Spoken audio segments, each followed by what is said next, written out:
Hi, and welcome to Enchantment of Eternity's review of Duet, which is episode 18 of season 1 of Star Trek Deep Space Nine.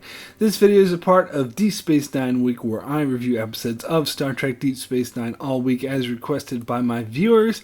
This episode was requested by Jarrett Clopton. So Duet was the episode where a freighter docks at Deep Space Nine and reports they have a passenger on board who requires treatment for a condition known as Kalanora. Kira immediately recognizes it as a rare condition that is only contracted at the Galatep labor camp, the worst and most infamous of the occupation. So she goes to meet the patient, as survivors of Galatep are a symbol of strength and courage to the Bajoran people. However, when she arrives in the infirmary, she finds a Cardassian. She immediately freaks out and calls Odo to have him arrested. He insists he's a simple file clerk named Maritza, and that he was not at Galatep and doesn't have Kalanora, instead has a similar condition known as Potrix. Major Kira is convinced he is a war criminal and should be turned over to the Bajoran authorities and tried for crimes of genocide.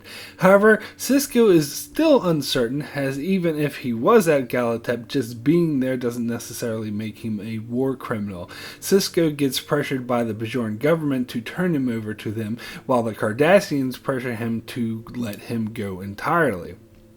Meanwhile, Kira begins interrogating him and discovers he was lying and does indeed have Kalanora, proving that he was at Galatep. However, he insists he was just a simple filing clerk. Eventually, they get visual record from Galatep, and they look at a picture of Maritza, and it's clearly not the man they are holding. However, they look at a picture of Goldar Hill, the man who ran Galatep, and they realize that it is indeed the man they are holding. So they then make preparations to hand him over to the Bajoran government. Meanwhile, Kira interrogates him while he gloats about committing genocide, which really gets under her skin.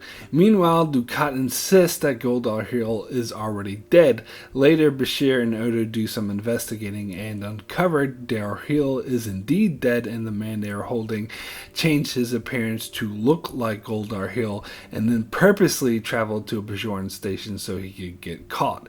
Kira then goes to him and tells him that they're letting him go. He gets very upset and breaks down and reveals that he felt guilty about all the atrocities the Bajoran suffered and wanted to pose as Darheel and be executed in order to atone for his sins.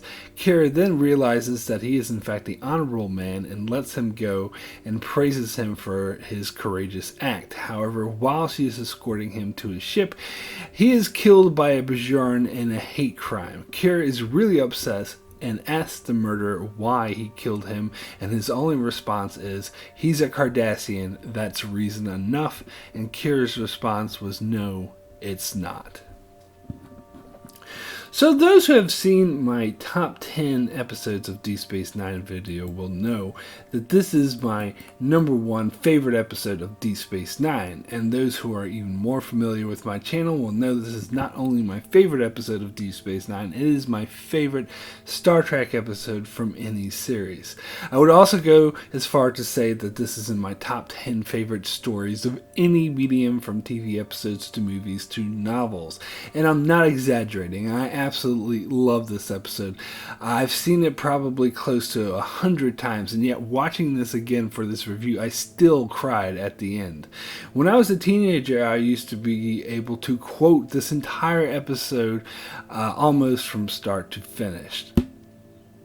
Now, I will grant that part of the reason I love this episode so much is due to my own personal taste, as I love simple episodes or films that are dialogue heavy and feature more focus more on great dialogue writing and that showcases great acting. I've always said it's more impressive to me when a show or film can tell a story that's just two people talking in a room and make it really engaging and suspenseful, because it's quite easy to fall back on sweeping action sequences, beautiful landscapes, state-of-the-art special effects, and artsy cinematography. But to me, having two people talking in a room is a much harder thing to make engaging, interesting, and suspenseful. I suppose it's why I'm such a fan of directors like Quentin Tarantino and Richard Linklater. But what makes this episode so special? Well, it features amazing acting, great music, subtle yet effective cinematography, great dialogue, but most of all, an amazing story with a very emotional, powerful commentary about revenge and racial hate. This episode was an obvious allegory for the Holocaust and Nazis who ran death camps being persecuted after the war. However, I wouldn't be too quick to dismiss this simply because it's about two fictional aliens and a fictional Holocaust, because the power of science fiction and Star Trek is the allegory it tells by using fictional and fantastical characters in some ways can be more powerful than stories that directly tackle the issue, because when you use a metaphor, it forces the audience to see the issue out of context, which always allows those to view situations without preconceived notions and prejudices. This episode in particular does an amazing job of showing the futility of racial hate and bigotry, and what makes it more powerful is that the hate and bigotry comes from one of our main characters, one of our heroes, the first officer of the series, Major Kira. And what's more, the most of this episode, the audience may believe her prejudice is indeed justified. After all, we're talking about a race responsible for committing heinous atrocities against an innocent peoples that did nothing to them.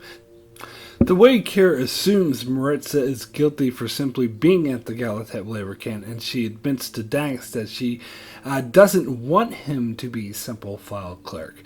And later when Cisco tells her if the photo evidence proves he's just a file clerk, then they'll have to let him go, and Kira reluctantly agrees, but she's not all that happy with it, meaning she doesn't care if he's simply a file clerk. She still considers him guilty for simply being there. And then when it's discovered that he is Goldar Hill and reveals himself to be a truly evil man, she feels vindicated in her feelings. But later when Bashir and Odo find evidence that he's not Darhill and that he's lying, she's hesitant to believe them because she wants her revenge. She wants him to be a war criminal so she can punish him. But when she confronts him and finds out that he is in fact a man so riddled with guilt about what occurred there that he was willing to sacrifice himself to force Cardassia to acknowledge its guilt, she recognizes that he is in fact a very honorable man. So basically she just did a complete 180 where she starts with the position that simply because he was there he's guilty, but then realizes that it's, there's more to the case than what it seems. And so she recognizes her prejudice and was able to overcome it. And then, of course, Maritza was killed in a random hate crime where Bajoran simply killed him for being a Cardassian. And this, now very honorable man whom Kira admired was killed simply for being a Cardassian. Kira now understood how futile it is to hold on to racial hate or blame the crimes of those of a few on an entire race of people. Other than the obvious metaphors to the Holocaust, the writers stated they were also influenced by the U.S. persecution of Japanese Americans during World War II, how they were blaming an entire race for crimes of just a few. And of course, this remains a very strongly relevant today, as it could also be a metaphor for Islamophobia, how many openly accuse all Muslims for the crimes of a few, and, to that claim to speak for Islam. And thus this episode still serves as a powerful message of futility of the race hatred, regardless of how justified it may appear to be, because as this episode demonstrates, not all of the same race think alike, and it's ignorant to paint them all with the same brush. This episode also does a thing that Star Trek rarely does by showing outliers and fringe elements of a certain society. As part of the issue with Star Trek is it uses stereotypes to define certain aliens, like all Vulcans are logical, all Ferengi are greedy, all Bajorans are religious, and all Cardassians are self-serving, devious bigots. Although we do occasionally see outliers to these stereotypes, such as Sybok in Star Trek V, a Vulcan who embraced his emotions, or the Ferengi scientist in Suspicions who wasn't motivated by greed, or Ensign Ro, a Bajoran who rejected her culture's religion. However, I do believe this was the strongest example of showing a fringe element that defies the stereotypes that the show establishes certain races having, because unlike the other examples, it takes a race you think of as evil and shows a member of that race who is entirely honorable and admirable, and that in itself is a truly powerful message. But it's not just the commentary this episode makes that makes it great. It's the fact that it manages to tell an engaging and suspenseful story. The character story for Kira in this episode is absolutely amazing. I already described earlier the changes she goes through by starting out believing simply because Maritza was a Cardassian and because he was there, he's guilty, to realizing that he is in fact an honorable man, and her original feelings were misguided, and thus it made her re-examine her entire line of thinking, and those are the most powerful character stories. And this one was very masterfully executed, where you completely empathize with her all the way and buy into the reasonings for her character change. Although I do think this episode would have been more powerful had they followed up this change in later episodes, which they didn't really. I mean, she was noticeably less prejudiced to Cardassians after this episode, but I would have preferred a more specific follow-up like they did in the Next Generation episode Lessons, by following up on Picard's experience in the Inner Light and how that affected his character. But it doesn't change the fact that this is an amazing character story.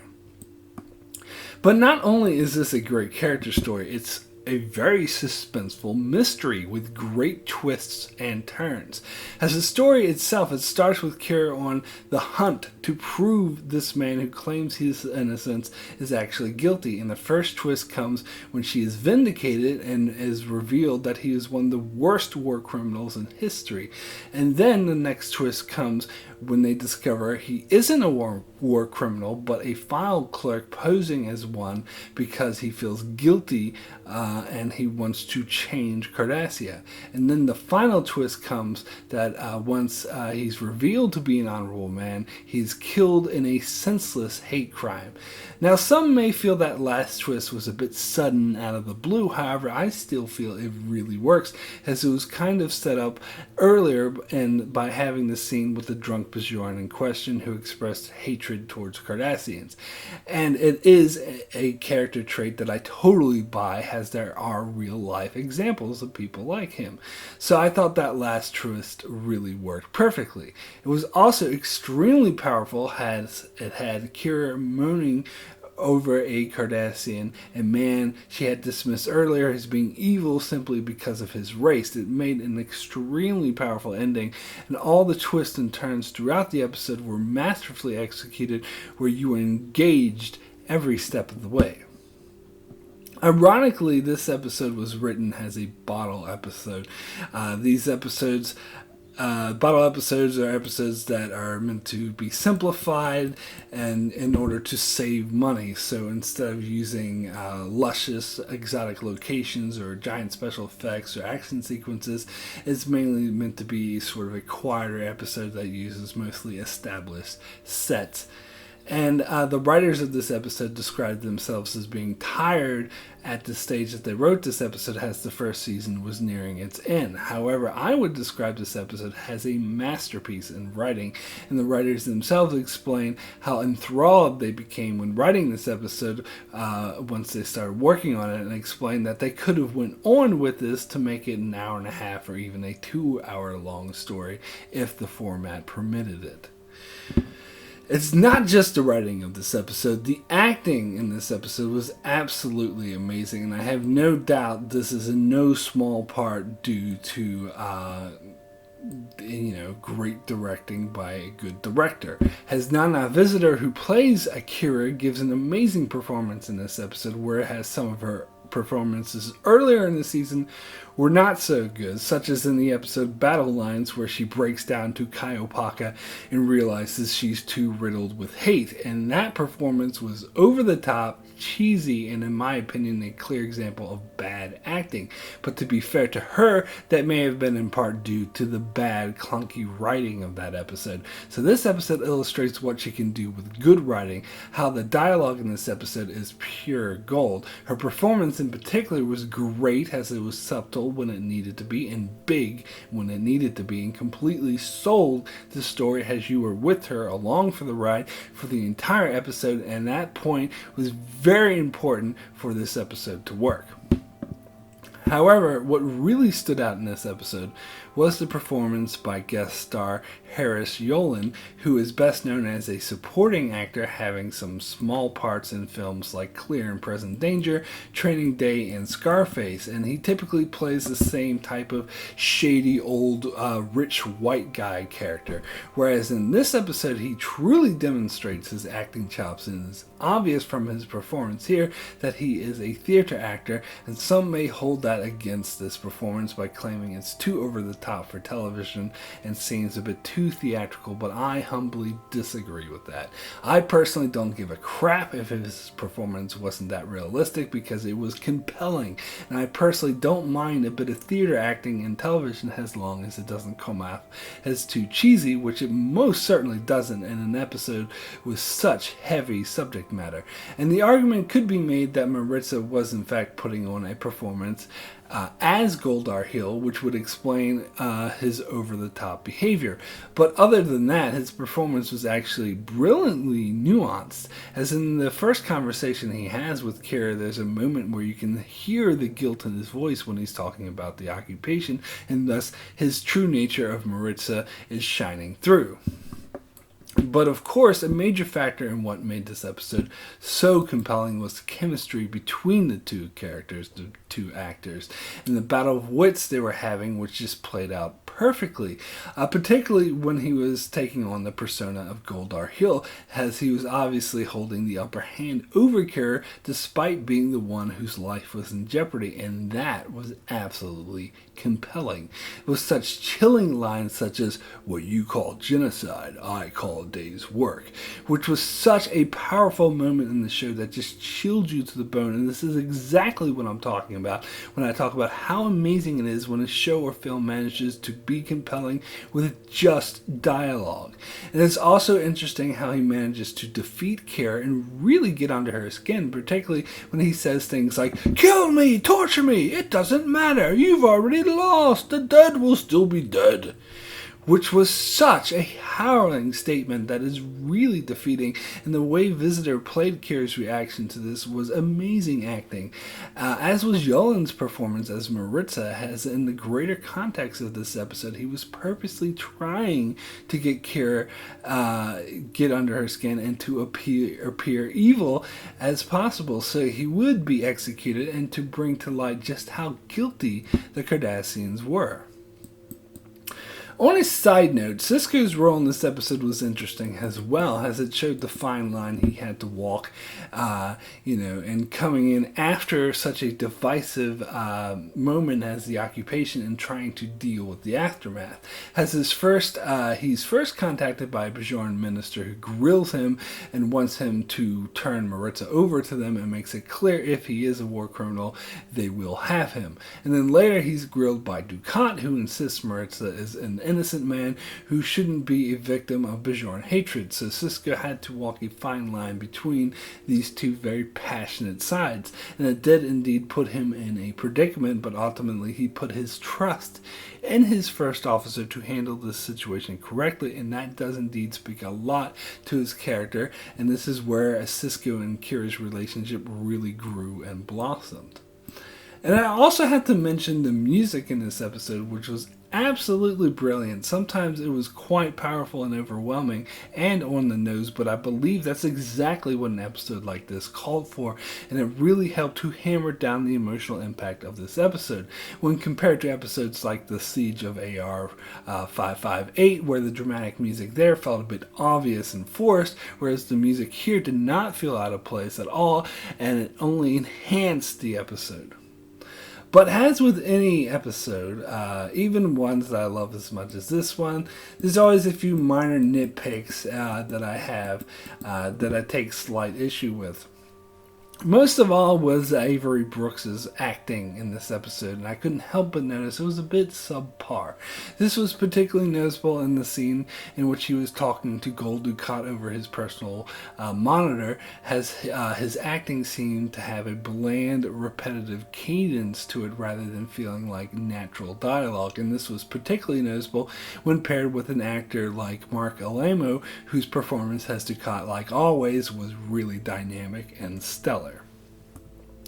And also, there's a bit of a flaw in terms of Maritza's plan to pose as Goldar Hill. So, this episode is telling me that Maritza expertly planned to pose as Darhiel, a plan he had to prepare years for, even going as far to have corrective surgery to make his face look like Darhiel's, and yet he didn't know Darhiel had died years ago. I'm sorry, but I am not buying that.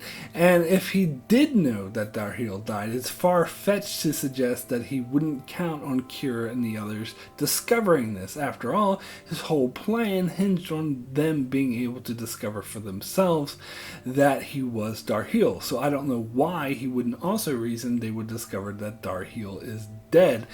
But in the end, that's just a minor complaint.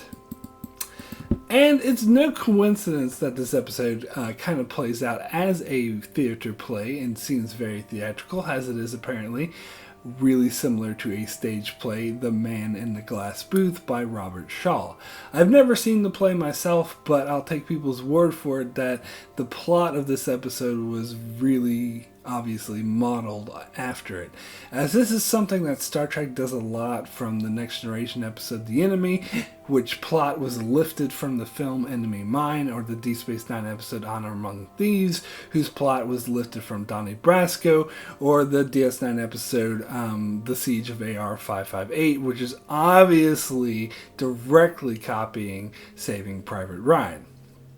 But, never having seen the play, it still seems to me that this episode differentiated itself enough from it by the simple fact of having it set in the Star Trek fictional timeline, which changes the dynamic a bit from a straight-out story about the Holocaust.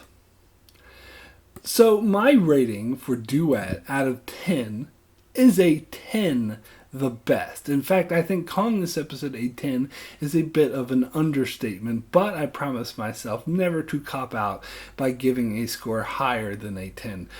Despite being based off an established play, I still feel this was a masterpiece of a script with amazing dialogue and a story that flowed so well, not only to tell an amazing story with many powerful commentary regarding war crimes, race hate, and the need for revenge, but it does it in such a way that's entertaining and engaging, and is executed in a masterful way with amazing performances and music that enhance and totally sell the impact of this episode. There are few films or episodes or novels that has had such a big impact emotionally on me personally as this episode, which is why I consider it my personal favorite Star Trek episode of all time. So that's it for my review of Duet, and this video concludes Deep Space Nine week. However, I will continue to review episodes of Star Trek as requested by my viewers, so be sure to keep an eye out for that. I also do many more videos on many more shows such as Game of Thrones, Humans, The Walking Dead, and more, so be sure to subscribe so you can keep up with all of that. And thanks a lot for watching.